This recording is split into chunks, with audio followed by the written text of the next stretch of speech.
There are cars that everyone wanted when they were new. And then there are cars like these.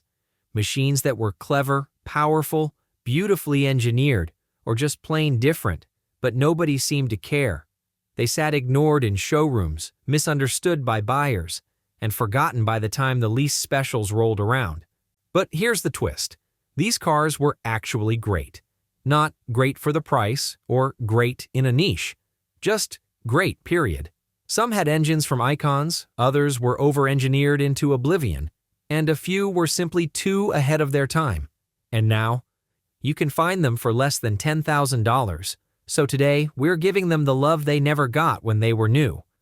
This is a tribute to the weird, the underrated, and the criminally overlooked. 7 cars that flopped in the market, but won our respect. Cadillac CTSV.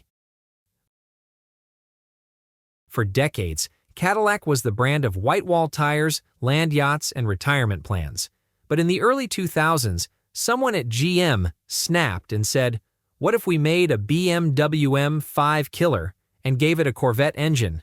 The result was the first-gen CTSV. And yes, it was every bit as wild as it sounds. This sharp-edged, corporate-looking sedan hid an LS6 V8 under the hood, the same 400-horsepower beast found in the C5Z06. It came with a 6-speed manual, rear-wheel drive, and 0 apologies. It wasn't refined, it wasn't polished, it was a muscle car in a blazer, and it didn't care if you thought Cadillac was for old men, because by the time you finished that sentence, it was already gone. Still, most people didn't take it seriously. Cadillac didn't have street cred in the performance world yet, and the idea of a 400-horsepower sedan with a wreath and crest badge just didn't compute. But today, the CTSV is an icon.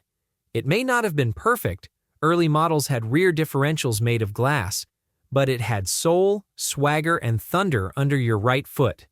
Find one for under $10,000, and you've just adopted a snarling piece of American rebellion. Infiniti M45 Y34. If you ever spotted an Infiniti M45 from the early 2000s and thought, "What the heck is that?"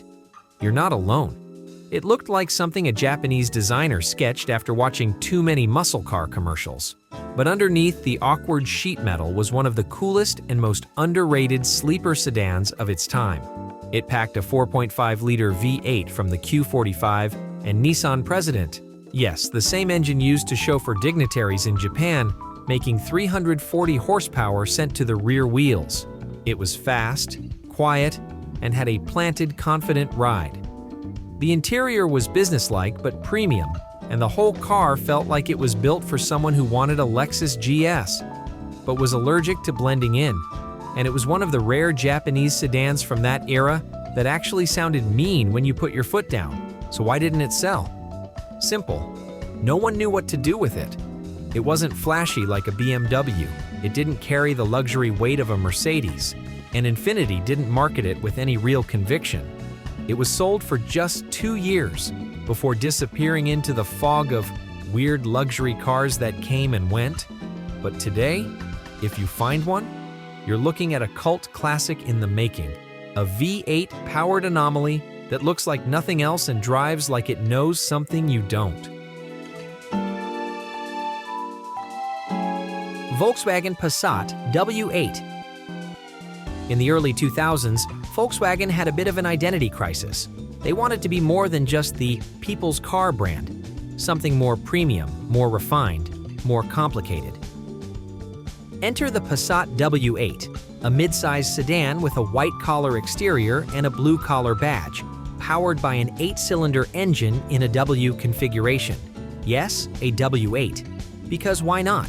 This marvel of over-engineering crammed a 4-liter W8 engine under the hood of a family sedan, paired with VW's 4-motion all-wheel drive system.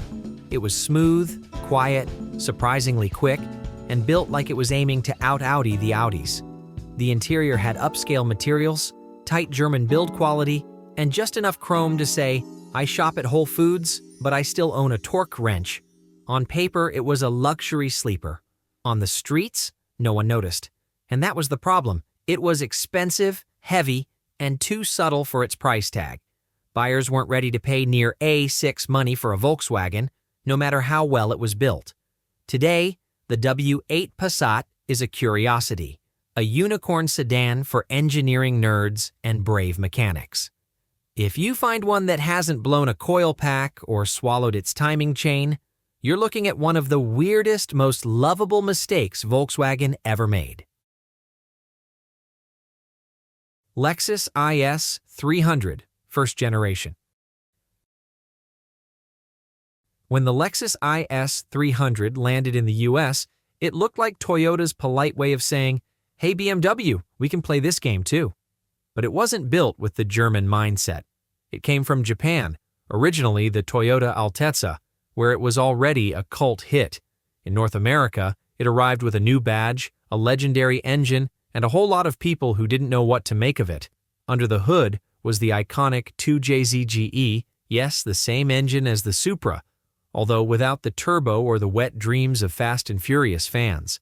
Rear-wheel drive, available manual transmission, independent suspension all around, and even a quirky sport cross wagon version that nobody asked for, but that enthusiasts now drool over. Inside, it had a funky chronograph-style gauge cluster and a cabin that felt like it was designed by someone who owned a Japanese arcade. So why didn't it sell like crazy? Well, it wasn't luxurious enough for a Lexus, and it wasn't racy enough to steal buyers from BMW. It landed in that awkward space in between.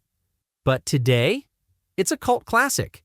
The IS300 didn't shine in its time, but it left a legacy that still turns heads and rear tires 2 decades later.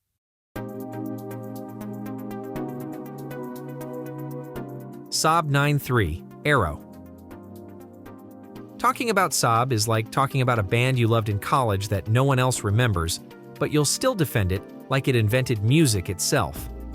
The 9-3 Aero was one of the brand's last big swings before the curtain fell. It was fast, quirky, turbocharged, and unapologetically Swedish. Powered by a 2-liter turbo engine pushing up to 250 horsepower, the 9-3 Aero came in sedan, wagon, and convertible form. It had a clean, aircraft-inspired cockpit, a center console ignition switch, and driving dynamics that were somewhere between confident and a little weird in the best way possible. It didn't handle quite like a BMW, but that wasn't the point. The Aero was for people who didn't want what everyone else was buying. It was practical, safe, fun, and different. But Saab never really stood a chance in a world obsessed with German badges. The brand didn't scream luxury or performance. It whispered intelligence and individuality. And in a market that rewards flash over depth, that just wasn't enough. Today, a well-kept 9-3 Aero is a rare find and a secret worth sharing. It's not just a car, it's a conversation starter from a brand that dared to be weird and paid the price for it. Volvo C30T5. The Volvo C30 was Sweden's answer to a question almost no one was asking. What if we made a compact hatchback with turbo power, bold design, and the heart of a European GT? And they meant it. It came with a stubby, aggressive profile, a fully glass rear hatch inspired by the classic P1800 ES, and a turbocharged 5-cylinder engine that sounded more rally than commuter car. The result? A car that looked like nothing else and sold like nothing else. The T5 engine was a hidden gem, 227 horsepower, smooth turbo pull, and available with a manual transmission. Inside, it was pure Scandinavian cool, minimalist layout, floating center console, and rock-solid materials. Driving it felt refined but playful. The problem? It didn't fit neatly into any box. Not as sharp as a GTI, not as practical as a Civic, and not as premium as an Audi A3. It was too unique for its own good, and so it flopped. In the US, only a few thousand ever sold. But time has been kind to the C30. Today, it looks more modern than it did when it was new. It's reliable, quick, and still stands out in a parking lot full of blandness. If you find one in good shape, do yourself a favor, buy it. You'll be one of the few who truly get it. Hyundai Tibon GT V6.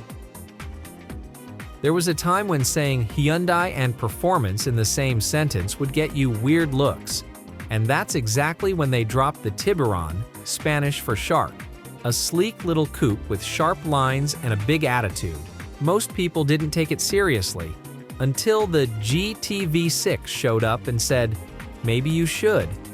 Powered by a 2.7-liter V6 co-developed with Mitsubishi, the Tibon GT made 172 horsepower and came with a manual transmission. It wasn't exactly a rocket, but it had something most affordable coupes lacked: soul. The handling was raw but engaging, the engine growled just enough to make you smile, and the styling? Let's just say it wore its attitude proudly. It was also one of the last cars you could buy new with a factory spoiler and not look totally ridiculous. Well, almost. Unfortunately, it never really found its audience. Purists dismissed it as cheap plastic, and mainstream buyers went with Civics or Corollas. But today, the Tibon GT stands as a reminder that Hyundai was already dreaming bigger before the world noticed. If you find one well taken care of, you're not just buying a car, you're adopting an underdog with a V6 and a whole lot of character.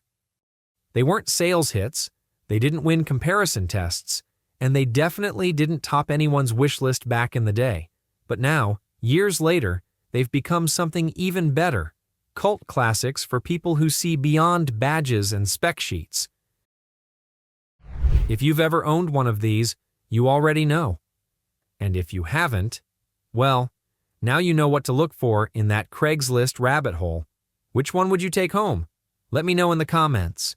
And if you like this list, wait till you see the next one. It's right here on the screen. Trust me, it gets even weirder.